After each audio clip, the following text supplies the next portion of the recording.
സത്യത്തിൽ ഈ പലരും വിചാരിക്കുന്നത് സർദാർ പട്ടേലായിരുന്നെങ്കിൽ കാശ്മീർ പൂർണ്ണമായിട്ടും പാകിസ്ഥാൻ്റെ ഇത് പിടിച്ചെടുക്കുമായിരുന്നു. അങ്ങനെ മുസാഫറാബാദിലൊക്കെ ഇന്ത്യയുടെ ത്രിവർണ്ണ പതാക പാറിക്കളിക്കുന്നു. സത്യത്തിൽ പട്ടേൽ ഈ കാശ്മീർ ഇന്ത്യയോട് ചേർത്ത് നിർത്തുന്നതിൽ താല്പര്യമായിരുന്നില്ല. സ്വതന്ത്ര ഇന്ത്യയിൽ മുസ്ലിം ഭൂരിപക്ഷമുള്ള ഒരു സംസ്ഥാനമെങ്കിലും ഉണ്ടാകണം എന്ന് നെഹ്റു ഉത്കടമായിട്ട് ആഗ്രഹിച്ചു. കാരണം നെഹ്റു അത്ര വലിയ മതേതരവാദിയാണ്. ഇന്ത്യയെ സംബന്ധിച്ചിടത്തോളം ഇപ്പോഴും ഒറ്റ രാജ്യമായിട്ട് നിലനിൽക്കുന്നു. കാശ്മീർ തൊട്ട് കന്യാകുമാരി വരെ ഒരേ രാജ്യമാണ്. ഗുജറാത്ത് തൊട്ട് അരുണാചൽ പ്രദേശ് വരെ ഒറ്റക്കൂര് രാജ്യമാണ്. ഹരിത വിപ്ലവം കേൾക്കുമ്പോൾ നമ്മുടെ മനസ്സിന് വരുന്ന ഇന്ദിരാഗാന്ധിയുടെ മുഖമാണെങ്കിലും ഇത് തുടങ്ങി വെച്ചത് ശാസ്ത്രിയാണ്. അതിന് സർവ്വശക്തിയും കൊടുത്തത്, അതിന് ഫലപ്രാപ്തിയിൽ എത്തിച്ച സുബ്രഹ്മണ്യമാണ്. അതിന് ക്രെഡിറ്റ് കിട്ടിയത് ഇന്ദിരാഗാന്ധി.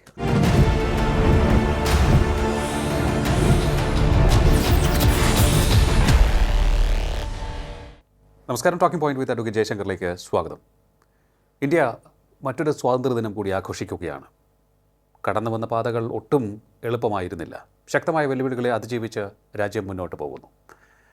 രാജ്യം നേരിട്ട വെല്ലുവിളികളെക്കുറിച്ചും നമുക്ക് മുന്നിലുള്ള സാധ്യതകളെക്കുറിച്ചും ചർച്ച ചെയ്യുകയാണ് ഇന്ന് ടോക്കിംഗ് പോയിന്റ്. നമ്മോടൊപ്പം ചേരുന്ന രാഷ്ട്രീയ നിരീക്ഷകൻ അഡ്വക്കേറ്റ് ജയശങ്കർ. നമസ്കാരം സാർ. ടോക്കിംഗ് പോയിന്റിലേക്ക് സ്വാഗതം. നമസ്കാരം. സ്വാതന്ത്ര്യം നേടി ഇത്രയും വർഷം, ഓരോ വർഷം കഴിയും തോറും പുതിയ പ്രതീക്ഷകളുണ്ട്, വെല്ലുവിളികളുണ്ട്. അങ്ങേക്കറിയാം, നമ്മൾ കടന്നു വന്ന പാതകളൊട്ടും എളുപ്പമുള്ളതായിരുന്നില്ല. എന്താണ് അങ്ങയുടെ മനസ്സിലേക്ക് വരുന്ന ചിന്തകൾ ഇന്ന്? അല്ല, തീർച്ചയായിട്ടും 1947 ഇന്ത്യ അല്ല 2026 ഇന്ത്യ, 27 ഇന്ത്യ. അപ്പോൾ സ്വാതന്ത്ര്യം കിട്ടി 80 കൊല്ലത്തിന് ശേഷം, അല്ല 79 കൊല്ലത്തിന് ശേഷം നമ്മൾ തിരിഞ്ഞു നോക്കുമ്പോൾ വളരെയധികം പുരോഗതി രാജ്യം കൈവരിച്ചിട്ടുണ്ട്. അപ്പോൾ ആരൊക്കെ എന്തൊക്കെ പറഞ്ഞാലും, എന്തൊക്കെ ആക്ഷേപം പറഞ്ഞാലും, കാലാകാലങ്ങളിൽ വന്ന കേന്ദ്ര സർക്കാരുകൾ, അതുപോലെ സംസ്ഥാന സർക്കാരുകൾ, പ്രാദേശിക ഭരണകൂടങ്ങൾ ഒക്കെ വളരെയധികം കാര്യങ്ങൾ ജനനന്മയ്ക്ക് വേണ്ടി ചെയ്തിട്ടുണ്ട്. അതിൽ പോരായ്മകളുണ്ടാവും, എന്നല്ല ഉണ്ട്. നമ്മൾ ആഗ്രഹിച്ച രീതിയിലൊരു പുരോഗതി രാജ്യത്തിന് ഉണ്ടായിട്ടില്ല, അല്ലെങ്കിൽ രാജ്യം അർഹിച്ച രീതിയിലുള്ള പുരോഗതി ഉണ്ടായിട്ടില്ല എന്ന് വിചാരിച്ചാൽ പോലും പുരോഗതിയേ ഉണ്ടായിട്ടില്ല എന്ന് പറയാൻ പറ്റില്ല. 1947 ഇന്ത്യ എനിക്ക് ഓർമ്മയില്ല. എൻ്റെ മാതാപിതാക്കളൊക്കെ പറഞ്ഞു കേട്ടുള്ള അറിവേ ഉള്ളൂ. അല്ലെങ്കിൽ കുടുംബത്തിലെ പ്രായമായ കാരണവന്മാർ രാജഭരണകാലത്ത്, അല്ലെങ്കിൽ ബ്രിട്ടീഷ് മേൽക്കോയ്മ നിലനിന്ന കാലത്ത് ജനിച്ച ആളുകൾ, ആ കാലത്ത് ബാല്യവും കൗമാരവും പിന്നിട്ട ആളുകൾ, അവരുടെ ഓർമ്മയിലുണ്ടായിരുന്ന അന്നത്തെ നാട്ടുരാജ്യങ്ങളായിരുന്ന തിരുവിതാംകൂർ, കൊച്ചി, പിന്നീട് സ്വാതന്ത്ര്യപ്രാപ്തി അതിന് ശേഷം ഉണ്ടായ ഐക്യ കേരള പിറവി, ഇതൊക്കെ പറഞ്ഞു കേട്ടുള്ള അറിവുള്ളൂ. എൻ്റെ ഓർമ്മയിൽ ഉള്ള കേരളം അല്ല ഇന്ത്യ എന്ന് പറഞ്ഞാൽ 1969 മുതൽക്ക് കൂട്ടം. 69 ഞാൻ കണ്ട കേരളമല്ല ഇപ്പോൾ നമ്മൾ കാണുന്ന കേരളം, അല്ലെങ്കിൽ അന്നത്തെ ഇന്ത്യ അല്ല ഇന്നത്തെ ഇന്ത്യ. രാജ്യം ഒരുപാട് പുരോഗമിച്ചു എന്നുള്ള കാര്യത്തിൽ യാതൊരു സംശയമില്ല. ഒറ്റ ഉദാഹരണം പറഞ്ഞാൽ, നമ്മുടെ നാട്ടിലെ ഈ നിരത്തുകൾ, ഹൈവേകളാണെങ്കിലും PWD റോഡുകളാണെങ്കിലും പഞ്ചായത്ത് റോഡുകളാണെങ്കിലും എന്തുമാത്രം മെച്ചപ്പെട്ടിരിക്കും ഒരു ഉദാഹരണമാണ്. അതല്ലെങ്കിൽ അതിനേക്കാളും പ്രധാനപ്പെട്ട ഉദാഹരണം, ഈ ഭക്ഷണ കാര്യത്തിൽ ഇന്ത്യ സ്വയം പര്യാപ്തത നേടിയതാണ്. എൻ്റെ കുട്ടിക്കാലത്തൊക്കെ ഭക്ഷ്യക്ഷാമം എന്ന് പറഞ്ഞ വലിയൊരു പ്രതിഭാസമുണ്ട്. അന്ന് സ്കൂളുകൾക്ക് അവധി പ്രഖ്യാപിക്കും. ഇപ്പോൾ ഈ മഴ പെയ്യുമ്പോൾ കളക്ടർ അവധി പ്രഖ്യാപിക്കില്ലേ, അതെ, എന്ന പോലെ മിഥുനമാസത്തിൽ, കർക്കിടക മാസത്തിലൊക്കെ സർക്കാർ വിദ്യാലയങ്ങൾക്ക് അവധി പ്രഖ്യാപിക്കും. കാരണം ഭക്ഷ്യക്ഷാമം. നാട്ടിൽ അരിയില്ല, ഗോതമ്പുമില്ല. അന്ന് ഈ ചോളം, ബജറ മുതലായ സാധനങ്ങളാണ് റേഷൻ ഷാപ്പ് വഴിക്ക് വിതരണം ചെയ്തത്. അല്ലെങ്കിൽ പോലീസ് സ്റ്റേഷൻ വഴിക്ക് കമ്പപ്പൊടി എന്ന് പറഞ്ഞൊരു സാധനം വിതരണം ചെയ്തത് എനിക്കിപ്പോഴും ഓർമ്മയുണ്ട്. മഞ്ഞ നിറമുള്ള ഒരു തരം പൊടി. അത് എങ്ങനെയാണ് മനുഷ്യർ ഭക്ഷിക്കാമെന്ന് എനിക്കറിയില്ല. അത്രയും ബുദ്ധിമുട്ടായിരുന്നു. വളരെ അപൂർവം ആളുകൾക്ക് മാത്രമേ അരിയാഹാരം കഴിക്കാൻ പറ്റുന്ന അവസ്ഥയുണ്ടായിരുന്നു. അത്രയും ദാരിദ്ര്യമായിരുന്നു. റേഷൻ ഷാപ്പിൻ്റെ മുമ്പിൽ നടന്ന ക്യൂ, നിത്യോപയോഗ സാധനങ്ങളുടെ വില വർധനവും, ഭക്ഷ്യക്ഷാമം, ഇതൊക്കെ ആ ഒരു കാലഘട്ടത്തേക്ക് നമ്മൾ അതിജീവിച്ചു. 1975-76 കാലമായപ്പോഴത്തേക്കും ഹരിത വിപ്ലവം പൂർണ്ണമായിട്ട് വിജയിച്ചു. ഇന്ത്യ ഭക്ഷണ കാര്യത്തിൽ സ്വയം പര്യാപ്തത നേടി. ഇപ്പം എൻ്റെ കുട്ടിക്കാലത്തുണ്ടായ മാറ്റങ്ങൾ ആലോചിച്ച് നോക്കിയത്, ഈ ബാങ്ക് ദേശസൽക്കരണം, നാട്ടുരാജാക്കന്മാരുടെ പ്രീപേഴ്സ് നിർത്തലാക്കൽ, അതിന് പിന്നാലെ പാകിസ്ഥാനെതിരെ നടത്തിയ യുദ്ധത്തിൽ ഇന്ത്യക്കുണ്ടായ വിജയം, ബംഗ്ലാദേശിൻ്റെ രൂപീകരണം, അതുപോലെ തന്നെ ആര്യഭട്ട, ഭാസ്കര മുതലായ ഉപഗ്രഹങ്ങൾ നമ്മൾ ഇന്ത്യക്കാർ ഭ്രമണപഥത്തിലെത്തിച്ചത്, പൊക്രാനിലെ ആണവ പരീക്ഷണം, ഇങ്ങനെ ഒരുപാട് കാര്യങ്ങൾ ആ കാലത്ത് തന്നെ ശ്രീമതി ഇന്ദിരാഗാന്ധിയുടെ ഭരണകാലമാണ്. വലിയ മുന്നേറ്റം പല രംഗങ്ങളിലും, അത് കാർഷിക രംഗത്താണെങ്കിലും വ്യവസായ രംഗത്താണെങ്കിലും അതുപോലെ ശാസ്ത്ര സാങ്കേതിക രംഗത്താണെങ്കിലൊക്കെ ഉണ്ടായി. അത് പിന്നീടും അത് ഒരു വലിയ പരിധിവരെ നിലനിർത്താൻ കഴിഞ്ഞു. പിന്നെ ശരിക്കും ഇതിൽ ഈ ഒരു പ്രധാനപ്പെട്ട ഒരു ഘടകം എന്ന് പറഞ്ഞാൽ രാഷ്ട്രീയ സ്ഥിരതയാണ്. ഇപ്പോൾ നെഹ്റുവിൻ്റെ കാലത്തും ഇന്ദിരാഗാന്ധിയുടെ കാലത്തും സ്ഥിരതയുണ്ടായിരുന്നു. തുടർച്ചയായ ഭരണമാണ്. നെഹ്റുവിൻ്റെ ഭരണം കഴിഞ്ഞു, ശാസ്ത്രിയുടെ ചെറിയൊരു ഇൻ്റർലൂഡ് ഉണ്ട്, പക്ഷേ അതിൻ്റെ തുടർച്ചയാണ്. അത് കഴിഞ്ഞ് ഇന്ദിരാഗാന്ധിയുടെ ഭരണം 1977 വരെ അങ്ങനെ തുടർന്നു പോവുകയാണ്. പിന്നെ 77-80 കാലത്ത് ചെറിയൊരു മാറ്റം ഉണ്ടാകുന്നുണ്ട്. 80 മുതൽക്ക് വീണ്ടും ഇന്ദിരാഗാന്ധി വരികയാണ്. അതിൻ്റെ തുടർച്ചയായിട്ട് രാജീവ് ഗാന്ധി വരികയാണ്. അപ്പോൾ ശരിക്കും പറഞ്ഞാൽ 47 മുതൽക്ക് ഈ ജനതാ പാർട്ടിയുടെ ചെറിയ ഒരു കാലഘട്ടം ഒഴിച്ചാൽ ബാക്കി മുഴുവനും കോൺഗ്രസിൻ്റെ നിരന്തരമായ ഭരണമാണ് 89 വരെ. പക്ഷേ അതിനുശേഷം നമ്മൾ കരുതുന്ന രാഷ്ട്രീയ അസ്ഥിരതയാണ്. അത് നമ്മുടെ സമ്പദ് വ്യവസ്ഥയൊക്കെ ബാധിച്ചിട്ടുണ്ട്, പുരോഗതിയെ ബാധിച്ചിട്ടുണ്ട്. 89 മുതൽക്ക് ശരിക്കും പറഞ്ഞാൽ നമ്മുടെ നരേന്ദ്രമോദി മുതൽ 2014 വരെ, കാരണം ഭൂരിപക്ഷം ഇല്ലാത്ത സർക്കാരുകളാണ് കേന്ദ്രത്തിൽ. അതിൽ വി.പി. സിംഗിൻ്റെ മന്ത്രിസഭയുണ്ട്, തുടർന്ന് ചന്ദ്രശേഖറുണ്ട്, നരസിംഹറാവു പൊയ്ക്കാലിൽ കൊണ്ടുനടന്ന 5 കൊല്ലത്തെ ഭരണമുണ്ട്. അത് കഴിഞ്ഞ് അതിനേക്കാൾ വലിയ അനിശ്ചിതത്വം വാജ്പേയിയുടെ 13 ദിവസത്തെ മന്ത്രിസഭ, അത് കഴിഞ്ഞ് ഗൗഡയുടെ മന്ത്രിസഭ, അത് കഴിഞ്ഞ് ഗുജറാളിൻ്റെ മന്ത്രിസഭ, വീണ്ടും വാജ്പേയിയുടെ 13 മാസത്തെ മന്ത്രിസഭ, 96-ലെ തെരഞ്ഞെടുപ്പ്, 98-ലെ തെരഞ്ഞെടുപ്പ്, 99-ലെ തെരഞ്ഞെടുപ്പ്, 99 തൊട്ട് 2004 വരെയുള്ള വാജ്പേയിയുടെ സാമാന്യം സ്ഥിരമായ ഒരു ഭരണം. അപ്പോഴും ഒരു കൂട്ടുകക്ഷി സർക്കാർ, ഘടകകക്ഷികളൊക്കെ പ്രീതിപ്പെടുത്തി പ്രസാദിപ്പിച്ചുകൊണ്ട് കൊണ്ടുവരാനായിട്ട്. അത് കഴിഞ്ഞ് വരുന്ന മൻമോഹൻ സിംഗിൻ്റെ ഭൂരിപക്ഷം ഇല്ലാത്ത ഇടതുപക്ഷക്കാർ ഒരു ഭാഗത്തു നിന്ന് പിന്തുണയ്ക്കുന്ന ഒരു കോമൺ മിനിമം പ്രോഗ്രാമിൻ്റെ അടിസ്ഥാനത്തിൽ തട്ടിക്കൂട്ടിയുണ്ടാക്കിയ മന്ത്രിസഭ. അത് കുറച്ച് കഴിഞ്ഞ് അതിൻ്റെ പിന്തുണ പിൻവലിക്കുന്നു, അവിശ്വാസ പ്രമേയത്തെ നേരിടുന്നു. അങ്ങനെ ആടിക്കുലുങ്ങിപ്പോയ ആദ്യത്തെ 5 കൊല്ലം, പിന്നത്തെ കുറച്ചുകൂടി സ്റ്റേബിളായിട്ടുള്ള പിന്നത്തെ 5 കൊല്ലം. പക്ഷേ രണ്ടാമത്തെ 5 കൊല്ലത്തിന് വീണ്ടും വലിയ പ്രശ്നങ്ങളുണ്ട്, അഴിമതി ആരോപണങ്ങൾ വരുന്നു, സർക്കാരിൻ്റെ പ്രതിച്ഛായ മൊത്തം മോശമാകുന്നു, മൻമോഹൻ സിംഗിനെ കൊണ്ട് ഒരു തരത്തിൽ കൊണ്ടുനടക്കാൻ പറ്റുകയില്ല എന്ന ഒരവസ്ഥ വരുന്നു. അങ്ങനെ 2014 വരെ, ശരിക്കും പറഞ്ഞാൽ 1989 തൊട്ട് 2014 വരെയുള്ള കാലഘട്ടത്തിലാണ് ഇന്ത്യയുടെ വലിയൊരു വളർച്ച തടസ്സപ്പെട്ടതെന്ന് നമുക്ക് പറയാം. പക്ഷേ അതേസമയത്താണ് ഈ സാമ്പത്തിക ഉദാരീകരണം പോലെയുള്ള പുതിയ സംഗതികൾ നമ്മൾ പരീക്ഷിക്കുന്നത്. പിന്നെ ആഗോളതലത്തിലുണ്ടായിട്ടുള്ള മാറ്റം, ഈ ഇന്ത്യക്ക് സ്വാതന്ത്ര്യം കിട്ടുന്ന കാലത്തും അതിന് ശേഷമൊക്കെ ശീതയുദ്ധം നടക്കുകയാണ്. ഒരു ഭാഗത്ത് സോവിയറ്റ് യൂണിയൻ, ഒരു ഭാഗത്ത് അമേരിക്ക. ഈ രണ്ടു പേർക്കും ഇടയ്ക്ക് ചേരിചേരാ നയവുമായിട്ട് ഇന്ത്യ. അപ്പോൾ അതിൻ്റേതായ ബുദ്ധിമുട്ടുകൾ. പിന്നീട് സോവിയറ്റ് യൂണിയൻ തകർന്നു 91-ന് ശേഷം. ആ സ്ഥാനത്ത് പിന്നെ ഏകധ്രുവ ലോകം വന്നു, അമേരിക്കയുടെ സ്വേച്ഛാധിപത്യം. മറുഭാഗത്ത് ചൈന ശക്തിപ്പെടുന്നു. ഇങ്ങനെയൊക്കെയുള്ള പ്രശ്നങ്ങൾ ഒരു ഭാഗത്തുണ്ട്. ഇതിനൊക്കെ അതിജീവിച്ചുകൊണ്ടാണ് നമ്മൾ മുന്നോട്ട് പോകുന്നത്. ഒരുപാട് പ്രശ്നങ്ങൾ സാമ്പത്തിക മേഖലയിലുണ്ട്, നിർമ്മാണ മേഖലയിലുണ്ട്, അതുപോലെ വികസനത്തിൻ്റെ കാര്യത്തിലുണ്ടാകുന്നുണ്ട്, പ്രതിസന്ധികളുണ്ടാകുന്നുണ്ട്. ഭക്ഷ്യക്ഷാമം കഴിഞ്ഞെങ്കിലും ഈ വരൾച്ച, വെള്ളപ്പൊക്കം മുതലായ പ്രകൃതി ദുരന്തങ്ങൾ, സുനാമി പോലെയുള്ള വലിയ ആഘാതങ്ങൾ ഒരു ഭാഗത്ത്. പിന്നെ ചൈനയുമായിട്ട് 62-ലുണ്ടായ യുദ്ധം, 65-ലും 71-ലും പാകിസ്ഥാനുമായിട്ടുള്ള യുദ്ധം, ഇതൊക്കെ രാജ്യത്തിൻ്റെ പുരോഗതി ഒരു വലിയ പരിധിവരെ തടഞ്ഞു നിർത്തിയ സംഭവങ്ങളാണ്.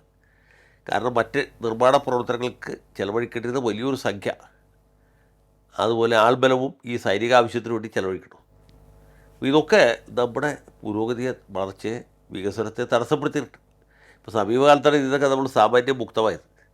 പിന്നെ ഇടയ്ക്ക് കാർഗിലിൽ ഒരു ഏറ്റുമുട്ടലുണ്ടായി എന്നതൊഴിച്ചാൽ പൊതുവേ സമാധാനപരമായിട്ട് മുന്നോട്ട് പോകുന്നുണ്ട്. അപ്പോൾ വികസനം അല്ലെങ്കിൽ വളർച്ച എന്ന് പറഞ്ഞ സംഗതി ഉണ്ടായിട്ടുണ്ട്, ഇല്ലാതെ ആർക്കും പറയാൻ പറ്റിയില്ല. ആരോഗ്യ മേഖലയിൽ തന്നെ വികസനം, വളർച്ച നോക്കിയോ. അതെ, രാജ്യത്ത് ഈ ശിശുമരണ നിരക്ക് എന്തുമാത്രം കുറഞ്ഞു. ഇന്ത്യക്ക് സ്വാതന്ത്ര്യം കിട്ടുമ്പോൾ ഒരു മനുഷ്യൻ്റെ ആയുർദൈർഘ്യം എത്ര വയസ്സായിരുന്നു, ഇപ്പോൾ എത്രയാണ്, അത് നോക്കിയാൽ മതി. കേരളത്തിൽ മാത്രമല്ല, രാജ്യത്തെമ്പാടും. പിന്നെ എല്ലാ സംസ്ഥാനങ്ങളിലും എല്ലാ ഇടങ്ങളിലും ഒരുപോലെയല്ല വികസനം.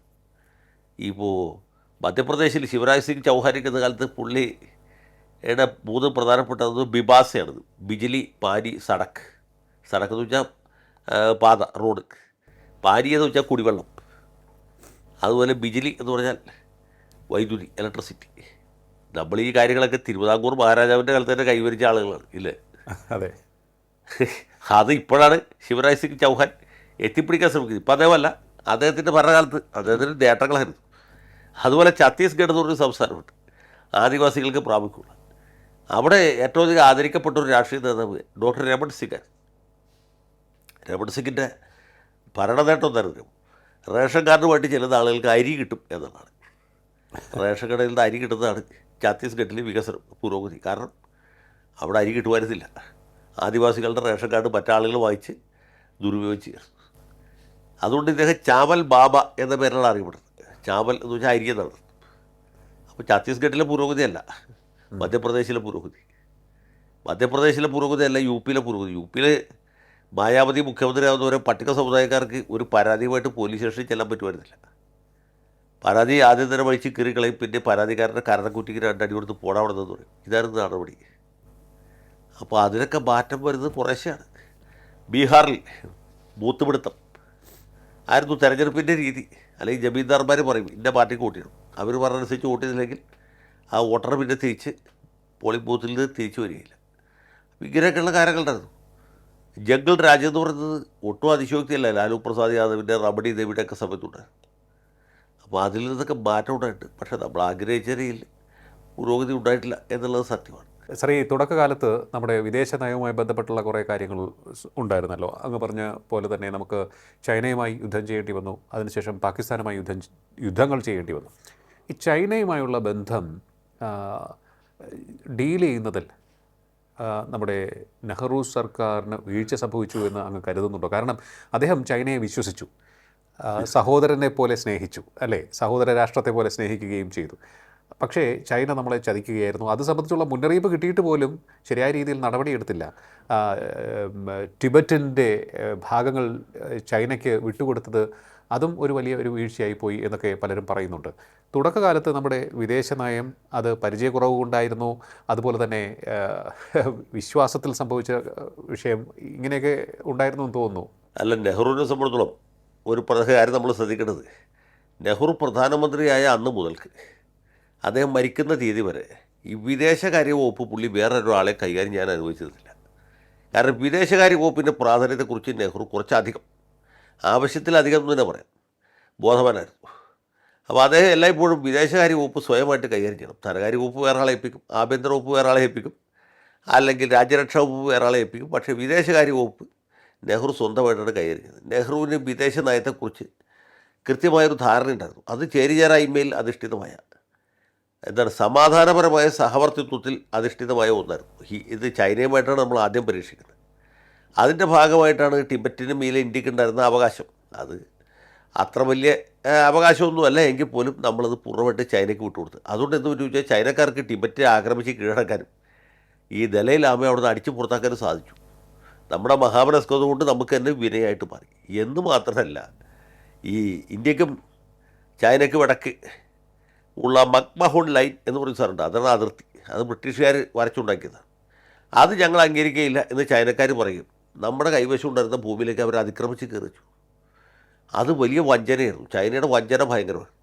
അതെ, സത്യത്തിൽ ഈ വഞ്ചന കഴിഞ്ഞ് നെഹ്റു അപ്പം തന്നെ ആന്തരികമായിട്ട് തളർന്നു എന്നുള്ളതാണ് സത്യം. അതിനുശേഷമാണ് അവർ കൂടുതൽ പ്രദേശങ്ങളിലേക്ക് അതിക്രമിച്ച് കയറുകയും കൈവശപ്പെടുത്തുകയും ചെയ്തത്. അവരാഗ്രഹിച്ച അത്രയും സ്ഥലം കൈവശപ്പെടുത്തിയതിന് ശേഷമാണ് 62 യുദ്ധം ഉണ്ടാകുന്നത്. 62 സെപ്റ്റംബറിൽ. അതൊന്നും ആലോചിച്ച് നോക്കൂ. അവരാഗ്രഹിച്ച അത്ര സ്ഥലം കയ്യേറി കഴിഞ്ഞു. അതിനുശേഷം എന്തിനാ യുദ്ധം ചെയ്തതെന്ന് വെച്ചാൽ ഇന്ത്യയെ തകർക്കുക എന്നുള്ളതായിരുന്നു അവരുടെ ഉദ്ദേശം. ഇന്ത്യ വളരെ പതുക്കെ, വളരെ ഇന്നത്തെ പോലെയുള്ള ത്വരിതമായിട്ടുള്ള വികസനമൊന്നുമില്ല. പുതിയ സാങ്കേതിക വിദ്യാഭ്യാസ സ്ഥാപനങ്ങൾ ആരംഭിക്കും, മെഡിക്കൽ കോളേജിൽ, എഞ്ചിനീയറിംഗ് കോളേജുകളൊക്കെ ആരംഭിക്കും, പാലങ്ങൾ പണിയുന്നു, തോടുകൾ കുഴിക്കുന്നു, വക്രതങ്കൽ, അങ്ങനെയൊക്കെയുള്ള കാര്യങ്ങളായിട്ട് മുമ്പോട്ട് പോകുമ്പോൾ ഇങ്ങനൊരു വികസ്വര രാജ്യത്തെ തകർക്കുക, അതിൻ്റെ പുരോഗതിയെ എന്നേക്കുമായിട്ട് തടസ്സപ്പെടുത്തുക എന്നുള്ള ഒറ്റ ഉദ്ദേശം വെച്ചിട്ടാണ് ഈ ആക്രമണം നടത്തിയത്.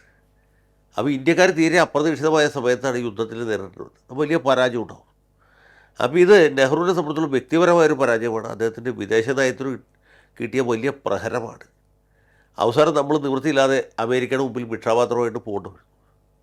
ആ യുദ്ധത്തിലാണ് നെഹ്റു തകർന്നു പോയത്. സത്യത്തിൽ നെഹ്റു 1962 തന്നെ ആന്തരികമായിട്ട് മരിച്ചു. അദ്ദേഹത്തിൻ്റെ പ്രാണം പോയത് 64 മെയ്യിൽ ആണെന്ന് മാത്രമേ. അപ്പോൾ ഇങ്ങനെ ഒരു സംഭവം ഉണ്ടായി. നെഹ്റുവിനെ സംബന്ധിച്ചുള്ള പേഴ്സണലായിട്ടൊരു ട്രാജഡി ആയിരുന്നു, രാജ്യത്തെ സംബന്ധിച്ചുള്ള ഒരു വലിയ ട്രാജഡിയാണ്. അപ്പോൾ ചൈനയുടെ വലിയ വഞ്ചന അവിടെ ഉണ്ടായി എന്നുള്ളത്. സർ, അതുപോലെ തന്നെ പാകിസ്ഥാൻ്റെ വിഷയം, പാകിസ്ഥാൻ സ്വാതന്ത്ര്യം നേടി, ഓഗസ്റ്റ് 14 സ്വാതന്ത്ര്യം നേടി. അവർ ആ രാജ്യം ഒന്ന് നിവർന്നു നിൽക്കുന്നതിന് മുൻപ് തന്നെ ശ്രമിച്ചത് ഇന്ത്യയെ തകർക്കാനാണ്, ഒരു സൈനിക നീക്കം. അവരുടെ സൈനികർ സാധാരണക്കാരുടെ വേഷത്തിൽ കശ്മീർ ആക്രമിക്കുകയാണ് ഉണ്ടായത്. അവിടെയും നമുക്ക് വീഴ്ച സംഭവിച്ചു എന്ന് വേണം കരുതാൻ. കാരണം നമുക്ക് ഇപ്പോൾ തന്നെ ഇത്തരത്തിലൊരു ആക്രമണം, അതായത് സ്വാതന്ത്ര്യം നേടി ദിവസങ്ങൾക്കകം ഇത്തരത്തിലുള്ളൊരു ആക്രമണം നമ്മൾ ആരും പ്രതീക്ഷിക്കുന്നില്ല, ആരും സ്വാഭാവികമായും പ്രതീക്ഷിക്കില്ല. അപ്പോൾ അവിടെയും ചില കാര്യങ്ങൾ മുൻകൂട്ടി കാണാൻ നമ്മൾ പരാജയപ്പെട്ടു എന്ന് തോന്നുന്നു. അതുപോലെ തന്നെ ഈ പാക് ഒക്കുപ്പൈഡ് കശ്മീർ ആക്കി അവർ വലിയൊരു പ്രദേശം സ്വന്തമാക്കി അതിനെ തിരിച്ചു പിടിക്കുന്നതിലും നമുക്കൊരു പിഴവ് സംഭവിച്ചു എന്ന് വേണം കരുതാനെന്ന് തോന്നുന്നു. അല്ല, പാക് ഓക്യുപ്പൈഡ് കാശ്മീരിൻ്റെ കാര്യത്തിൽ കുറച്ചുകൂടി വ്യത്യാസമുണ്ട്. കാരണം എന്ന് വെച്ചാൽ ഇന്ത്യക്ക് സ്വാതന്ത്ര്യം, ഇന്ത്യ പാകിസ്ഥാൻ സ്വതന്ത്രമാകുന്ന സമയത്ത് ബ്രിട്ടീഷുകാർ കൊടുത്ത മാൻഡേറ്റ് അനുസരിച്ച് നാട്ടുരാജ്യങ്ങൾക്ക് സ്വയം നിർണയാവകാശമുണ്ട്. ഒന്നുകിൽ ഇന്ത്യയിൽ ചേരാം, അല്ലെങ്കിൽ പാകിസ്ഥാനിൽ ചേരാം. അതുമല്ലെങ്കിൽ സ്വതന്ത്രമായിട്ട് നിലനിൽക്കാം. സ്വതന്ത്രമായിട്ട് നിലനിൽക്കുക എന്നുള്ളത് തത്വത്തിൽ മാത്രമേ സാധിക്കൂ. അത് പ്രായോഗികമാക്കിയെടുക്കാൻ ഒരുപാട് ബുദ്ധിമുട്ടുണ്ട്. അതുകൊണ്ടാണ് തിരുവിതാംകൂർ ഇന്ത്യൻ യൂണിയനിൽ ചേരേണ്ടി വന്നത്. അതുകൊണ്ടാണ് ജൂനഗഡ് പാകിസ്ഥാനിൽ ചേരാൻ തീരുമാനിച്ചതിന് ശേഷവും ഇന്ത്യയിൽ തുടരുന്നത്. ഹൈദരാബാദ് നൈസാം ഒരു കൊല്ലം ബസ്സിൽ പിടിച്ച് നിന്നിട്ടാണെങ്കിൽ പോലും ലയന കരാർ ഒപ്പിടേണ്ടി വന്നത്. ഇതിനേക്കാൾ സങ്കീർണമാണ് കാശ്മീരിൻ്റെ സ്ഥിതി. കാരണം അവിടെ മുസ്ലിം ഭൂരിപക്ഷമാണ്. മതത്തിൻ്റെ അടിസ്ഥാനത്തിലാണല്ലോ ഇന്ത്യ ഉപയോഗിച്ചത്. അപ്പോൾ സ്വാഭാവികമായിട്ടും പാകിസ്ഥാന് കാശ്മീരിൻ്റെ കാര്യത്തിൽ ഒരു ക്ലെയിമുണ്ട്. ജമ്മുവിലില്ലെങ്കിൽ പോലും കാശ്മീർ താഴ്വരയിലുണ്ട്. അത് നമ്മൾ മറക്കാൻ പാടില്ല. അപ്പോൾ അതൊരു ഡിസ്പ്യൂട്ടഡ് ടെറിട്ടറിയാണ്. അതുകൊണ്ടുകൂടിയാണ് ഈ നുഴഞ്ഞുകയറ്റക്കാർക്ക് അവിടെ കയറിപ്പറ്റാനും ഒരു ഭാഗമെങ്കിലും അവർക്ക് കൈവശപ്പെടുത്താനും കഴിഞ്ഞത്. പിന്നെ അത് യുദ്ധം ചെയ്യാൻ വളരെ ദുഷ്കരമായിട്ടുള്ളൊരു പ്രദേശമാണ്. നമുക്ക് ഓടിച്ചെന്ന് യുദ്ധം ചെയ്യാൻ പറ്റില്ല. മലകളും താഴ്വരകളും വളരെ ദുസ്സഹമായ കാലാവസ്ഥയും, പ്രത്യേകിച്ച് മഞ്ഞുകാലത്ത്, ഇതൊക്കെ ഉള്ള സ്ഥലമാണ്. അപ്പോൾ അതൊന്നും എത്ര എളുപ്പമല്ല. നമ്മളൊരു പരിധിവരെ തിരിച്ചു പിടിച്ചു എന്നല്ലേ നമുക്ക് സമാധാനിക്കാൻ പറ്റുള്ളൂ. കാശ്മീർ ഏത് കാലത്തും ഒരു പുകയുന്ന പ്രശ്നമായിട്ട് നിലനിൽക്കുകയാണ്. ഇപ്പോഴും അങ്ങനെ തന്നെ തുടരുന്നു. ഇതൊക്കെ സത്യമാണ്, പക്ഷേ നമുക്ക് നിഷേധിക്കാൻ പറ്റിയില്ല. പക്ഷേ ആ സ്ഥലത്തിൻ്റെ പ്രത്യേകത ഉണ്ട്. ഇനി ഞാൻ അധികം പേർക്ക് അറിയാൻ പാടുള്ളതൊരു രഹസ്യം കൂടി പറയാം. അതറിയാം, സത്യത്തിൽ ഈ പലരും വിചാരിക്കുന്നുണ്ട് സർദാർ പട്ടേലായിരുന്നെങ്കിൽ കാശ്മീർ പൂർണ്ണമായിട്ടും പാകിസ്ഥാൻ്റെ ഇത് പിടിച്ചെടുക്കുമായിരുന്നു. അങ്ങനെ മുസാഫറാബാദിലൊക്കെ ഇന്ത്യയുടെ ത്രിവർണ്ണ പതാക പാറി കളിക്കുന്നു. സത്യത്തിൽ പട്ടേൽ ഈ കാശ്മീർ ഇന്ത്യയോട് ചേർത്ത് നിർത്തുന്നതിൽ താല്പര്യമായിരുന്നില്ല. കാരണം ഇത് എക്കാലത്തേക്കും ഒരു തലവേദനയായിരിക്കും എന്നുള്ളത് പ്രായോഗികമതിയായ പട്ടേലിന് അറിയാമായിരുന്നു. അതേ നെഹ്റുവിനോട് പറഞ്ഞത്, നമ്മൾ സിന്ധ് പൂർണ്ണമായിട്ടും കൊടുത്തു പാകിസ്ഥാന്, ബംഗാളിൻ്റെ വലിയ ഭാഗം പാകിസ്ഥാന് കൊടുത്തു, ഇപ്പോഴത്തെ ബംഗ്ലാദേശ്, പഞ്ചാബിൻ്റെയും പ്രധാനപ്പെട്ട ഭാഗങ്ങൾ, അതായത് മൊത്തം ഭൂ പ്രദേശത്തിൻ്റെ ഒരു 1/2 കൂടുതൽ ഭാഗം അത് പാകിസ്ഥാന് കൊടുത്തു. ഇത്രയും സ്ഥലമൊക്കെ വിട്ടുകൊടുത്തതിന് ശേഷം ഈ ഒരു ചെറിയ താഴ്വരയ്ക്ക് വേണ്ടി യുദ്ധം ചെയ്തതിൽ എന്താ അർത്ഥമാണുള്ളത് എന്നാണ് ചോദിച്ചത്. ന്യായമാണത്. പാകിസ്ഥാൻ സ്വാതന്ത്ര്യം കിട്ടിയപ്പോഴേ ആ പ്രദേശം അവർക്ക് കൊടുത്ത് ജമ്മു നമ്മൾ നിലനിർത്തിയെങ്കിൽ പ്രശ്നം ഉണ്ടാവില്ലായിരുന്നു. അതിനൊരു ലോജിക്ക് ഉണ്ടായിരുന്നു. പക്ഷേ നെഹ്റുവിൻ്റെ ആവശ്യമുണ്ട് കാശ്മീരിനെ ഇന്ത്യയോട് ചേർത്ത് നിർത്തുന്നത്. നെഹ്റുവിൻ്റെ വീഴ്ചയല്ല, നെഹ്റുവിൻ്റെ വലിയ മനസ്സാണ്. നെഹ്റു എന്തുകൊണ്ട് ഇന്ത്യ പാകിസ്ഥാനിൽ കാശ്മീരിനെ ഇന്ത്യയിൽ കൂട്ടിച്ചേർത്ത് നിർത്തി എന്നായിരുന്നു അദ്ദേഹത്തിൻ്റെ ചേതോവികാരം എന്ന് വെച്ചാൽ 3 കാര്യങ്ങളാണ്. ഒന്ന്, നെഹ്റുവിൻ്റെ പൂർവികർ കാശ്മീരികളാണ്.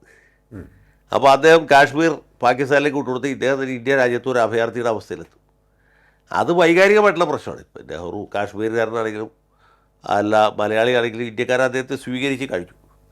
അപ്പോൾ അത് വൈകാരികമാണ്. രണ്ടാമത്തേത് എന്ന് പറയുന്നത് ഷെയ്ഖ് അബ്ദുള്ളയുമായിട്ട് അദ്ദേഹത്തിനുണ്ടായിരുന്ന വലിയ സൗഹൃദമാണ്. ഷെയ്ഖ് അബ്ദുള്ള പാകിസ്ഥാനിൽ ചേരാൻ തയ്യാറായിരുന്നില്ല. ഷെയ്ഖിനെ കൂടെ നിർത്താൻ വേണ്ടിയിട്ട് നെഹ്റു പട്ടാളത്തെ അയച്ചു. രണ്ടാമത്തെ വിഷയം. അതിനേക്കാളും പ്രധാനപ്പെട്ട വിഷയം, സ്വതന്ത്ര ഇന്ത്യയിൽ മുസ്ലിം ഭൂരിപക്ഷമുള്ള ഒരു സംസ്ഥാനമെങ്കിലും ഉണ്ടാകണം എന്ന് നെഹ്റു ഉത്കടമായിട്ട് ആഗ്രഹിച്ചു. കാരണം നെഹ്റു അത്ര വലിയ മതേതരവാദിയാണ്. അപ്പോൾ മതേതരത്വം നിലനിർത്താനായിട്ട് ഇന്ത്യ മഹാരാജ്യത്ത് മുസ്ലിം ഭൂരിപക്ഷമുള്ള ഒരു സംസ്ഥാനമെങ്കിലും ഉണ്ടാകണം. കാരണം പാകിസ്ഥാൻ മുന്നോട്ട് വയ്ക്കുന്ന മതാധിഷ്ഠിത രാഷ്ട്രം എന്ന സങ്കല്പത്തെ തുറന്നു കാണിക്കാൻ, അതിനെ പൊളിച്ചെഴുതാനായിട്ട് ഇപ്പുറത്ത് ഇങ്ങനെ ഒരു സംസ്ഥാനം വേണം എന്ന് പുള്ളി ആഗ്രഹിച്ചു. അതുകൊണ്ടാണ് സത്യത്തിൽ ഈ പ്രശ്നമൊക്കെ ഉണ്ടായത്. പിന്നെ അന്ന് ചെയ്ത് ശരിയോ തെറ്റോ എന്നൊക്കെ നമ്മളിപ്പോൾ ഇവിടെ നിന്ന് ഇങ്ങനെ ചർച്ച ചെയ്തതിൽ കഥയില്ല, അത് സംഭവിച്ചു പോയി. ചിലർക്കൊക്കെ തന്നെ ഈ ചെറിയ ക്ലാസ്സുകളിൽ പോലും നമ്മൾ ഈ ചരിത്ര പുസ്തകങ്ങൾ പരിശോധിക്കുമ്പോൾ മനസ്സിലാകുന്നൊരു സംഭവം, ഇന്ത്യക്ക് സ്വാതന്ത്ര്യം കിട്ടിയതിന് ശേഷവും മൗണ്ട് ബാറ്റൻ പ്രഭു എന്ത് ചെയ്യും, ഇവിടെ വലിയൊരു അധികാരിയായി ഇരുന്നത് എന്തിൻ്റെ അടിസ്ഥാനത്തിലാണ് എന്ന് അറിയാതെ ചിന്തിച്ചു പോയിട്ടുണ്ട് ചിലപ്പോഴൊക്കെ. അല്ല, അതിന് വേറെ കാര്യമുണ്ട്. അതെങ്ങനെ വെച്ചാൽ ഇന്ത്യക്ക് സ്വാതന്ത്ര്യം കിട്ടുമ്പോൾ ഇന്ത്യ പൂർണ്ണമായിട്ട് സ്വതന്ത്രമാവുകയല്ല ചെയ്യുന്നത്. ആ സ്വാതന്ത്ര്യത്തിൻ്റെ ഒരു റൈഡറുണ്ട്. ഇന്ത്യ 1947 ഓഗസ്റ്റ് 15 സമ്പൂർണ്ണ പരമാധികാര റിപ്പബ്ലിക്കായിട്ട് മാറിയില്ല. സ്വാതന്ത്ര്യം കിട്ടി, പ്രായോഗികമായിട്ട് സ്വാതന്ത്ര്യം കിട്ടി. ഇന്ത്യൻ ഇൻഡിപെൻഡൻസ് ആക്ട് പാസ്സായി. പക്ഷേ അപ്പോഴും നമ്മൾ ബ്രിട്ടീഷ് രാജാവിനെ അല്ലെങ്കിൽ ബ്രിട്ടീഷ് രാജ്ഞിയെ നമ്മുടെ പരമാധികാരിയായിട്ട് ഒരു നോമിനൽ സോവറിനായിട്ട് അംഗീകരിച്ചു. അതുകൊണ്ട് ഇന്ത്യ കോമൺവെൽത്ത് അവോയ്ഡ് ചെയ്ത് Commonwealth of Pakistan, Commonwealth of India, ഇങ്ങനെയാണ് ഇപ്പോഴുണ്ട് കോമൺവെൽത്ത് രാജ്യങ്ങൾ. ഉദാഹരണത്തിന് Commonwealth of Australia, Commonwealth of Canada, Commonwealth of New Zealand, ഇതൊക്കെ കോമൺവെൽത്താണ്. അപ്പോൾ കോമൺവെൽത്ത് രാജ്യങ്ങളുടെ പ്രത്യേകിച്ച് അതിൻ്റെ ഒരു നാമമാത്ര ഒരു മേധാവിയായിട്ട് ബ്രിട്ടീഷ് രാജാവ് ഉണ്ടായിരിക്കും. അപ്പോൾ 1947 സ്വാതന്ത്ര്യം കിട്ടിയിട്ട് നമ്മൾ റിപ്പബ്ലിക് ആവുന്നത് എന്നാണ്. നമ്മൾ ഭരണഘടന തയ്യാറായിക്കൊണ്ടിരിക്കുന്നു. ഭരണഘടന തയ്യാറായിത്തീരുന്നത് 49 ഡിസംബറിലാണ്. അല്ല ആണെങ്കിൽ 49 അവസാനമാണ്. ജനുവരി 26 ഇന്ത്യ റിപ്പബ്ലിക് ആയത്. റിപ്പബ്ലിക് ആകുന്ന വരെ നമ്മുടെ നാമമാത്ര ഭരണത്തലവൻ ബ്രിട്ടീഷ് രാജാവാണ്. അപ്പോൾ രാജാവിൻ്റെ പ്രതിനിധി എന്ന രീതിയിലാണ് ഗവർണർ ജനറലായിട്ട് മൗണ്ട് ബാറ്റൻ തുടർന്നത്. പാകിസ്ഥാൻ്റെയും മൗണ്ട് ബാറ്റൻ തന്നെ തുടരണമെന്നായിരുന്നു ബ്രിട്ടീഷുകാരുടെ താല്പര്യം. പക്ഷേ ജിന്ന സമ്മതിച്ചില്ല. പക്ഷേ അപ്പോഴും അവർ കോമൺവെൽത്തിലാണ്. അതല്ല, പാകിസ്ഥാൻ്റെ ഭരണഘടന പൂർത്തിയാവുന്നത് 56-ലാണ്. നമ്മൾ ഭരണഘടന പാസ്സായി എത്ര കാലത്തിന് ശേഷം.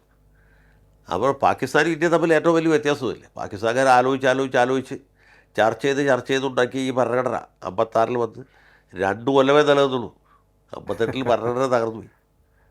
ഭരണഘടന സംവിധാനത്തെ അട്ടിമറിച്ചുകൊണ്ട് പട്ടാള വിപ്ലവം കയറി. നമ്മൾ ഇന്ത്യക്കാർ ഈ കാര്യത്തിലൊക്കെ ഭാഗ്യവാന്മാരാണ്. എന്നറിയാമോ, ശരിക്കും ഇന്ത്യയുടെ ഒരു വലിയ നേട്ടം എന്താണെന്ന് വെച്ചാൽ ഈ പുരോഗതിയൊക്കെ നിൽക്കട്ടെ, അതൊക്കെ നമ്മൾ ആഗ്രഹിച്ച രീതിയിൽ പുരോഗമിച്ചിട്ടില്ല എന്ന് പറയുമ്പോഴും ഇന്ത്യ എന്ന് വലിയ അത്ഭുതമായിട്ട് നിലനിൽക്കുന്നത് 1948-49 കാലത്ത് പാകിസ്ഥാനുമായിട്ടുള്ള യുദ്ധം തീരുമ്പോൾ നമ്മുടെ കൈവശം ഭൂസ്വത്ത്, ഭൂപ്രദേശം ഇപ്പോഴും വലിയ മാറ്റമൊന്നുമില്ലാതെ ഭൂവിസ്തൃതിയിൽ വലിയ കുറവൊന്നും സംഭവിക്കാതെ ഇപ്പോഴും നിലനിർത്തിയിരിക്കുന്നു. ഒന്നാമത്തെ കാര്യം, അത് ചെറിയ കാര്യമല്ല.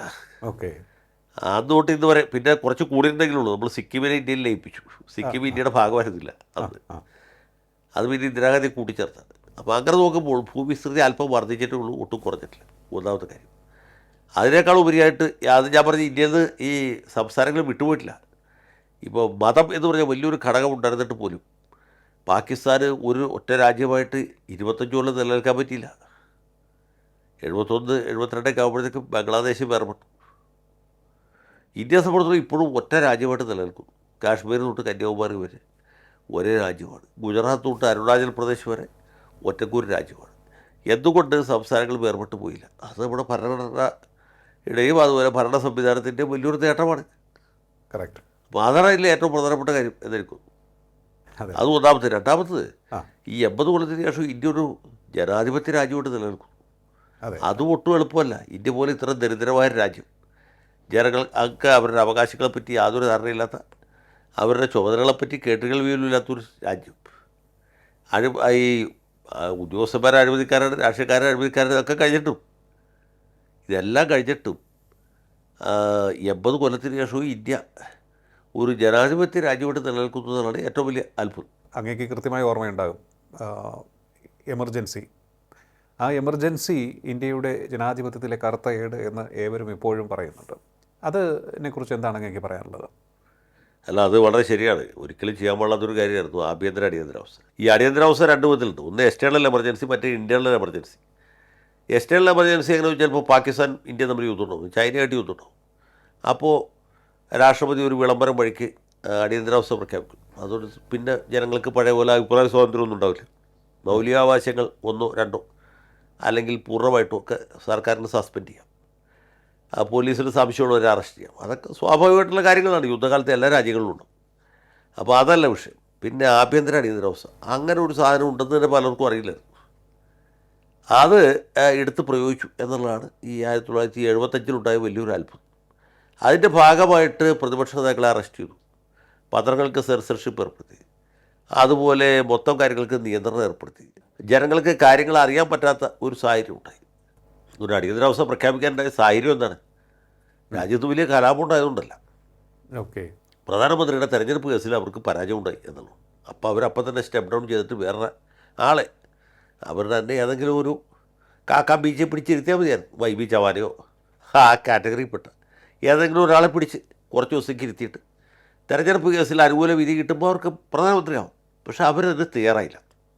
അതിന് പകരം ഈ സെൻസർഷിപ്പ് ഏർപ്പെടുത്തുന്നു, രാഷ്ട്രപതിയെ കൊണ്ട് വിളംബരം ചെയ്യിക്കുന്നു, പ്രതിപക്ഷ നേതാക്കളെ അറസ്റ്റ് ചെയ്യുന്നു, വിസ ഉപയോഗിച്ച് ആരെ വേണമെങ്കിലും അറസ്റ്റ് ചെയ്യാം എന്ന രീതിയിൽ പുതിയ പുതിയ വ്യവസ്ഥകൾ കൊണ്ടു.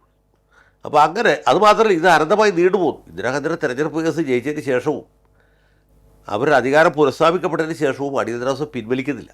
അങ്ങനെയാണ് ജനങ്ങളുടെ ഇടയിൽ വലിയ എതിർപ്പും പ്രതിഷേധവും ഉണ്ടായത്. ഓക്കെ, അന്ന് രാജ്യം ഒന്നടങ്കം ഈ ഒരു വിഷയത്തിൽ ഞാൻ നോക്കുമ്പോൾ വലിയ പ്രതിഷേധങ്ങൾ പല സ്ഥലത്തുണ്ടായി. ഒരു വിദ്യാർത്ഥി പ്രക്ഷോഭത്തിൽ നിന്നാണല്ലോ കാര്യങ്ങൾ തുടങ്ങിയത്, രാജ്യം എമ്പാടും അത് പടർന്നു പന്തലിച്ചത്.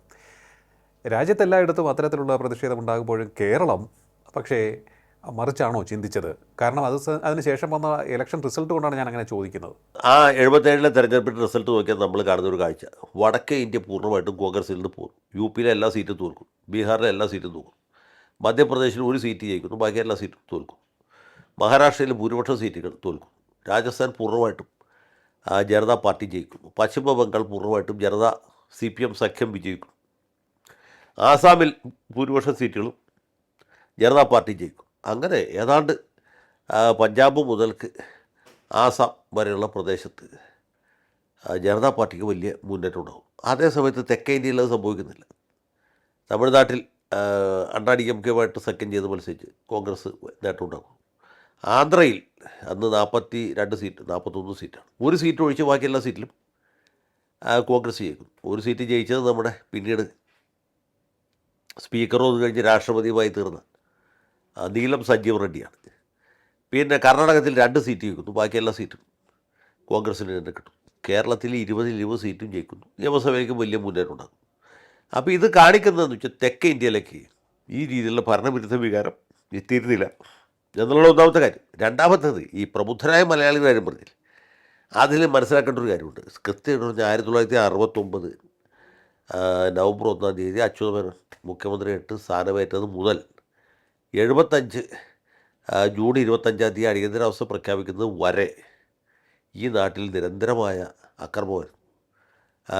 കത്തിക്കുത്ത്, കണ്ണീർ വാതക പ്രയോഗം, ഇങ്ങനെയുള്ള സംഗതികൾ ഒരു ഭാഗത്ത് കൂടി, പോലീസിൻ്റെ ലാത്തി ചാർജ്, വെടിവെപ്പ്, രാഷ്ട്രീയ കൊലപാതകങ്ങൾ, ഇതൊക്കെ കൊണ്ട് ജനങ്ങൾ പൊറുതിമുട്ടിയിരിക്കുകയാണ്.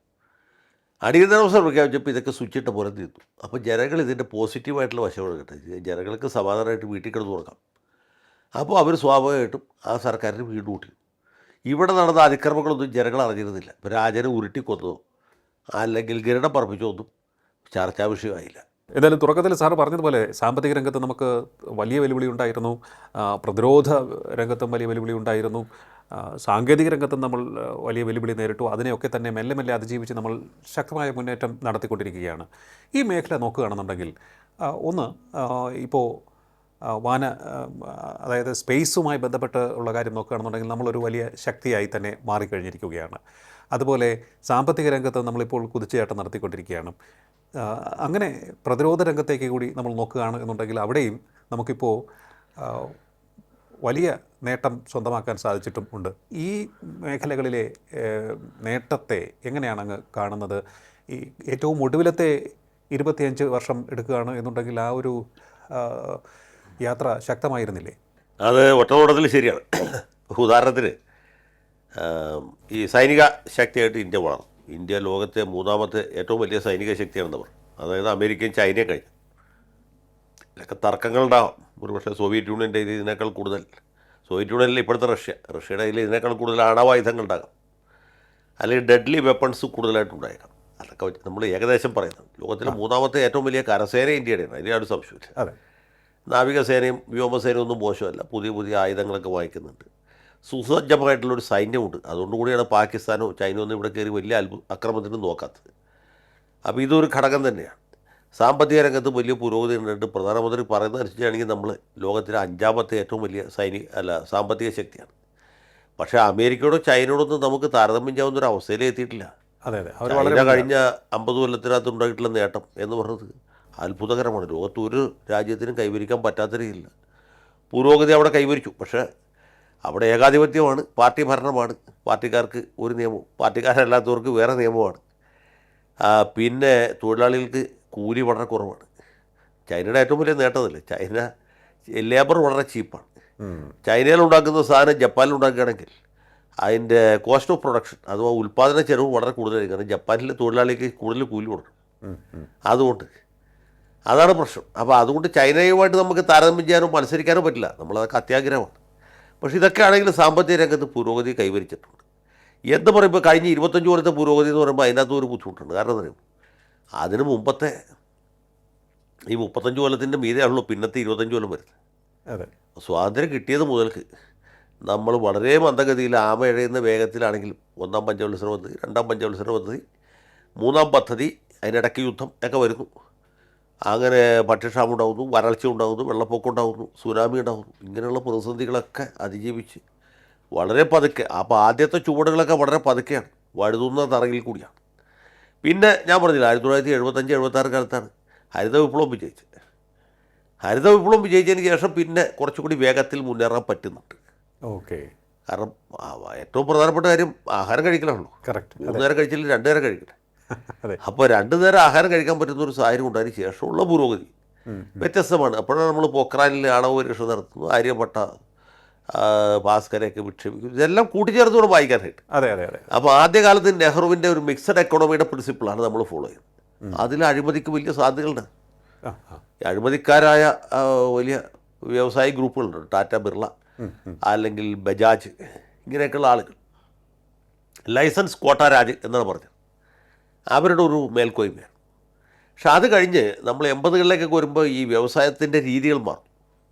കഴുത്തർപ്പന്മാരായ വേറൊരു സംഘം വ്യവസായികൾ വരുന്നു. അതിൽ ഏറ്റവും പ്രധാനപ്പെട്ട ആൾ ധീരുഭായി അംബാനിയാണ്. അംബാനി, ഇപ്പോൾ ടാറ്റയുടെ സ്ഥാനത്തേക്ക് അംബാനി വരികയാണ്. അംബാനിയുടെ ബിസിനസ് തമ്മിൽ വ്യത്യാസമുണ്ട്. അതെ, ടാറ്റയുടെ വ്യവസായം വെച്ചാൽ ലാഭമാവാൻ നഷ്ടമാവാം. നഷ്ടം വന്നു വെച്ചാൽ ടാറ്റ ബിസിനസ് ഇട്ടിട്ട് പോയില്ല. നേരെ മറിച്ച് അംബാനിയെ സംബന്ധിച്ചുള്ള അങ്ങനെയല്ല. ആളുകളുടെ കഴുത്തറത്ത് കാശുണ്ടാക്കുക എന്നുള്ള പരിപാടിയാണ്, പണമാണ്. അതിൽ ഈ ഗുജറാത്തി ബിസിനസ്സുകാർ വ്യാപകമായിട്ട് വരും. അംബാനി കഴിഞ്ഞാൽ അദാനി വരും, കുറേ കൂടി വ്യത്യാസം. അപ്പോൾ അത് പിന്നെ ഒരു കാര്യമുണ്ട്. മൻമോഹൻ സിംഗിൻ്റെ കാലത്ത് തുടങ്ങി വെച്ച, മൻമോഹൻ സിംഗ് ധനകാര്യമന്ത്രി ആയിരിക്കുമ്പോൾ നരസിംഹറാവുവിൻ്റെ കാലത്ത് തുടങ്ങി വെച്ച ഈ ഉദാരീകരണം, അതെ, പുതിയ സാമ്പത്തിക നയം, അത് പ്രയോഗത്തിൽ വരുന്നു. അതിൻ്റെ ഗുണം നരസിംഹത്തിൻ്റെ സമയത്തല്ല കാണുന്നത്. പിന്നീട് വാജ്പേയിയുടെ ഭരണത്തിൻ്റെ അവസാന കാലം മുതൽക്ക് മൻമോഹൻ സിംഗിൻ്റെ ഭരണകാലത്ത് ഇപ്പോൾ അതിങ്ങനെ സർവ്വ മറകൾ നീക്കി പരിപൂർണതയിലെത്തിയിരിക്കുകയാണ്. ഇപ്പോൾ മോഡിയുടെ കാലത്ത് നമ്മൾ കാണുന്നത്, കഴിഞ്ഞ 15 കൊല്ലമായിട്ട് കാണുന്നത്, അല്ലെങ്കിൽ 12 കൊല്ലമായിട്ട് കാണുന്ന പുരോഗതി, കാഴ്ചയിൽ കാണുന്ന പുരോഗതി, ആ പുരോഗതിയുടെ തുടക്കം കുറിക്കുന്നത് ശരിക്കും പറഞ്ഞാൽ ഈ നരസിംഹറാവുവിൻ്റെ കാലത്ത് തുടങ്ങി വെച്ചാണ്. അതിൻ്റെ ബാലാരിഷ്ടതകളൊക്കെ തീർന്ന് പിന്നെ രാഷ്ട്രീയ അനിശ്ചിതത്വത്തെ മറികടന്ന് മൻമോഹൻ സിംഗ് പ്രധാനമന്ത്രിയായപ്പോൾ അത് ഒന്നുകൂടി തെളിഞ്ഞു. കാലാവസ്ഥയും അനുകൂലമായി, ഭൂപ്രകൃതി അനുകൂലമായി, മഴ മാറി, മാനം തെളിഞ്ഞു, സൂര്യപ്രകാശം ധാരാളം കിട്ടാൻ തുടങ്ങി, മാത്രമല്ല വെള്ളവും വളവും കിട്ടാൻ തുടങ്ങി. അപ്പോൾ അതൊന്നുകൂടി പുഷ്ടിപ്പെട്ടു. അതിൽ പൂക്കളുണ്ടായി. ആ പൂക്കൾ ഇപ്പോൾ കായായിട്ട് മാറി, ഇപ്പോൾ പഴമായിട്ട് മാറി. ഇപ്പോൾ ജനങ്ങൾക്കെന്ന് വെച്ചാൽ നമ്മളെപ്പോലുള്ളവർക്കല്ല, കൂടുതലും കുത്തകൾക്കും അവരുടെ പാർശ്വവർത്തികൾക്കും അവരെ പിന്തുണക്കുന്ന രാഷ്ട്രീയക്കാർക്കൊക്കെ അതിൻ്റെ ഗുണം ഗണ്യമായിട്ട് കിട്ടാൻ തുടങ്ങി. അപ്പം ശരിക്കും പറഞ്ഞാൽ ഈ വിത്ത് കുഴിച്ചിട്ടത് നരസിംഹറാവുവിൻ്റെ സമയത്ത് മൻമോഹൻ സിംഗാണ്. പിന്നെ അത് ഒന്ന് പുഷ്ടി പ്രാപിച്ചത് പുള്ളി തന്നെ പ്രധാനമന്ത്രിയായിരിക്കുന്ന സമയത്താണ്, ചിദംബരം ധനകാര്യമന്ത്രിയായിരിക്കുന്ന സമയത്താണ്. അതിൻ്റെ 3ാം ഘട്ടമാണ് ഇപ്പോൾ നമ്മൾ കണ്ടുകൊണ്ടിരിക്കുന്നത്. ഓക്കെ. അപ്പോൾ ഇത് ഒന്നും ഒരു ദിവസം കൊണ്ടുണ്ടായതല്ല, ഒരുപാട് കാലം കൊണ്ട് സംഭവിക്കുന്നതാണ്. അതുപോലെ തന്നെ ഒട്ടേറെ നേതാക്കൾ ഈ രാജ്യം കെട്ടിപ്പടുക്കാനും വളർത്തിയെടുക്കുവാനും പ്രയത്നിച്ചിട്ടുണ്ട്. ഇന്ത്യയുടെ കാര്യമെടുക്കുമ്പോൾ ഏതൊക്കെ നേതാക്കളുടെ കാര്യമാണ് ചുരുക്കി പറഞ്ഞാൽ അങ്ങയുടെ മനസ്സിലേക്ക് വരുന്നത്? തുടക്കം മുതൽ നോക്കുമ്പോൾ പട്ടേലുണ്ട്, നെഹ്റു ഉണ്ട്, ഇന്ദിരാഗാന്ധിയുണ്ട്, ഇപ്പോൾ നരേന്ദ്രമോദിയുണ്ട്. അങ്ങനെ പ്രധാനമന്ത്രിമാരിലെ പ്രധാനമായിട്ടും നെഹ്റു ആണല്ലോ ഇന്ത്യക്കൊരു വീക്ഷണം ഉണ്ടാക്കിയത്, ശാസ്ത്രീയ വീക്ഷണം ഉണ്ടാക്കിയത്, പിന്നെ സാങ്കേതിക വിദ്യാഭ്യാസ സ്ഥാപനങ്ങൾ ആരംഭിച്ചത്. ഇന്ത്യൻ ഭരണഘടനയുടെ ഏറ്റവും പ്രധാനപ്പെട്ട പങ്ക് വഹിച്ച ആൾ നെഹ്റുവാണ്. നെഹ്റുവിൻ്റെ ഹൃദയമാണ് നമ്മുടെ ഭരണഘടനയിൽ മിടിക്കുന്നത്, യാതൊരു സംശയമില്ല. അപ്പോൾ നെഹ്റു ഏറ്റവും പ്രധാനപ്പെട്ട ആൾ. രണ്ടാമത് അതിന് കുറേ കൂടി ദിശാബോധം നൽകിയ കാര്യം, ഏകാധിപത്യ സ്വഭാവം പുലർത്തിയിരുന്നു, അഴിമതിയും വ്യാപകമായിരുന്നു എങ്കിൽ പോലും ഇന്ദിരാഗാന്ധി. പിന്നീട് അതിന് വേറൊരു ഡയമെൻഷൻ കൊടുത്ത, ആദ്യം ധനകാര്യമന്ത്രിയായിട്ടും പിന്നീട് പ്രധാനമന്ത്രിയായിട്ടും കൊടുക്കാൻ ആഗ്രഹിച്ച മൻമോഹൻ സിംഗ്. അപ്പോൾ 3ാമത്തെ ആൾ. 4ാമത്തെ ആളെന്ന് പറഞ്ഞാൽ നരേന്ദ്രമോദി, അതിന് എക്സിക്യൂട്ട് ചെയ്ത ആൾ, വേറൊരു തലത്തിലേക്ക് ഇന്ത്യയുടെ ശക്തിയെ വർദ്ധിപ്പിച്ച ആൾ. ഇവർ 4 പേരുമാണ് ഈ നിലയിൽ നമുക്ക് എടുത്തു പറയാവുന്നത്. പക്ഷേ അതുകൂടാതെ ഒരുപാട് ആളുകളുണ്ട്. ഇപ്പോൾ ഒരു മന്ത്രി വൈ ബി ചവാൻ നോക്കുക. വൈ ബി ചവാൻ ഇപ്പോൾ ആരും ഓർക്കുന്നില്ല. അദ്ദേഹം പ്രതിരോധ മന്ത്രി ആയിരിക്കുമ്പോഴാണ് ഈ പ്രതിരോധ രംഗത്ത് ഇന്ത്യ നിവർന്ന് നിൽക്കാൻ തുടങ്ങിയത്. പുതിയ ടാങ്കുകൾ ഉൽപ്പാദിപ്പിച്ച്, പുതിയ ടാങ്കുകൾ വാങ്ങിച്ച് പീരങ്കികൾ ഉണ്ടാക്കിയത്, പട്ടാളത്തിന് മെച്ചപ്പെട്ട ശമ്പളം കൊടുക്കാൻ തുടങ്ങിയത്, നല്ല യൂണിഫോം കൊടുക്കാൻ തുടങ്ങിയത്, സൈനിക രംഗത്ത് ഇന്ത്യ പിടിച്ചെടുക്കേണ്ട ആവശ്യമാണെന്ന് തെളിയിച്ചത് വൈ ബി ചവാൻ. അതുപോലെ സി സുബ്രഹ്മണ്യത്തിൻ്റെ പേര് പോലും ഇപ്പോൾ ആളുകൾ ഓർമ്മിക്കേണ്ടതെന്ന് എനിക്കറിയില്ല. തമിഴ്നാട്ടുകാരനായിരുന്നു, ചിദംബരം സുബ്രഹ്മണ്യം. അദ്ദേഹമാണ് ഈ ഹരിത വിപ്ലവം എന്ന് പറഞ്ഞ സംഗതി പ്രായോഗികമാക്കിയത്. അദ്ദേഹം പിന്നെ നമ്മുടെ സമീപകാലത്ത് മരിച്ചുപോയി എം എസ് സ്വാമിനാഥൻ. കൃഷിമന്ത്രി സുബ്രഹ്മണ്യമായിരുന്നു. പ്രധാനമന്ത്രി ലാൽ ബഹദൂർ ശാസ്ത്രിയാണ്. അദ്ദേഹത്തിനാണ് ജയ് കിസാൻ ജയ് ജവാൻ, ജയ് ജവാൻ ജയ് കിസാൻ. അതെ, ഇത് രണ്ടും ശാസ്ത്രിയുടെ കാലത്താണ് തുറക്കുന്നത്. ഏത് പട്ടാളത്തെ ശാക്തീകരിക്കുന്നു, കൃഷിയെ ശാക്തീകരിക്കുന്നു. അങ്ങനെയാണ് പുതിയ നെൽവിത്തുകൾ ഉണ്ടാകുന്നത്, പുതിയ ഗോതമ്പ് വിത്തുകൾ ഉണ്ടാകുന്നത്, കൃഷിക്ക് വലിയ പ്രാധാന്യം കൊടുക്കുന്നത്.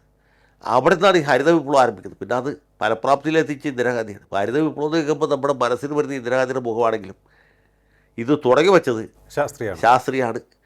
അതിന് സർവ്വശക്തിയും കൊടുത്തത്, അതിന് ഫലപ്രാപ്തിയിലെത്തിച്ച സുബ്രഹ്മണ്യമാണ്. അതിന് ക്രെഡിറ്റ് കിട്ടിയത് ഇന്ദിരാഗാന്ധിക്കാണ്.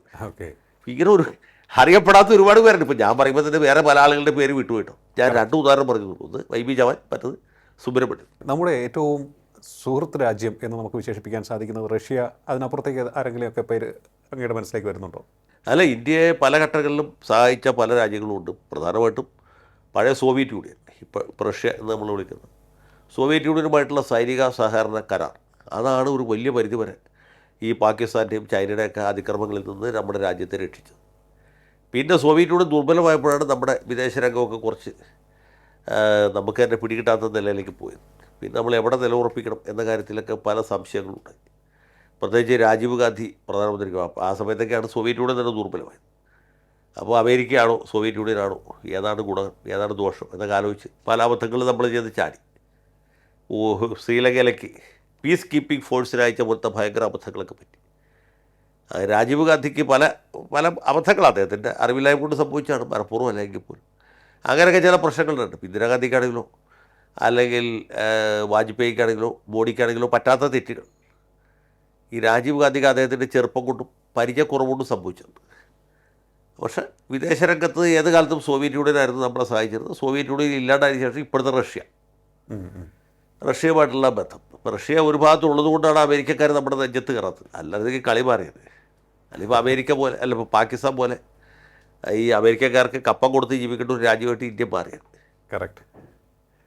അപ്പോൾ എന്തായാലും ഇത്തരത്തിലുള്ള ഒരു വളർച്ച നമ്മൾ നേടുമ്പോൾ ഭാവിയിലേക്ക് വളരെ ആത്മവിശ്വാസത്തോടെ നോക്കാൻ സാധിക്കുന്ന ഒരു സാഹചര്യത്തിൽ നമ്മൾ എത്തി നിൽക്കുകയുമാണ്, അല്ലേ? തീർച്ചയായിട്ടും. നമ്മളെന്തിനാണ് ഒരു ദുശങ്ക വെച്ച് പുലർത്തേണ്ട ആവശ്യമില്ല. ഞാനീ കാര്യങ്ങളൊക്കെ ശുഭാപ്തി വിശ്വാസിയാണ്. കാരണം 1968 അല്ലെങ്കിൽ 1969 എനിക്ക് ഓർമ്മ വെക്കുന്ന കാലത്തുള്ള ഇന്ത്യ അല്ലല്ലോ നമ്മളിപ്പോൾ കിടന്നത്. ഇതിനേക്കാളും മോശമാവാൻ പറ്റില്ല.